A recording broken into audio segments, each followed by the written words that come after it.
ചരിത്ര വിശ്വാസങ്ങൾ പ്രദക്ഷിണം ചെയ്ത് പ്രണമിക്കുന്ന ഓച്ചിറ വല്യച്ഛന്റെ തിരുമണ്ണിൽ ആഘോഷത്തിന്റെ പൊന്നിൻ പുലർക്കാലം സമാഗതമാകുമ്പോൾ ആവേശത്തിന്റെ പെരുമഴയുമായി കരകൾ ആരവത്തോടെ കെട്ടുകാഴ്ചകൾ സമർപ്പിക്കുമ്പോൾ ഇതാ വരികയാണ്, കടന്നു വരികയാണ് ഓച്ചിറയുടെ ചരിത്രത്തിൽ ആദ്യമായി നേരിട്ട നന്ദികേശ വിസ്മയം.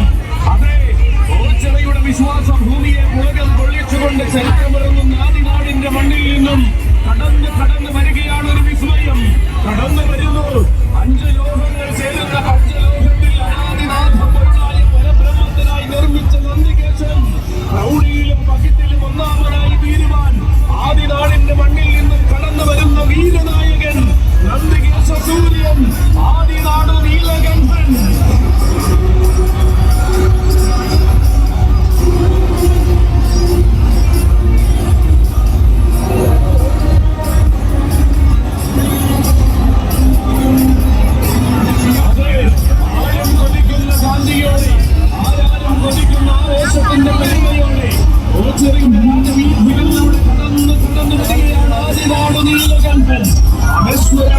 വിശ്വാസത്തിന്റെ അവങ്ങൾക്ക് ആത്മീയതയുടെ ദിവ്യപുണ്യം പകർന്ന് ഒരു ദേശമൊന്നാകെ ആഘോഷത്തിൽ ലയിക്കുമ്പോൾ എണ്ണം പറഞ്ഞ നന്ദികേശന്മാർക്കിടയിൽ എന്തിനും വന്ന താരമായി നിൽക്കുവാൻ ആഗ്രഹിക്കുകയാണ് ആദിനാട്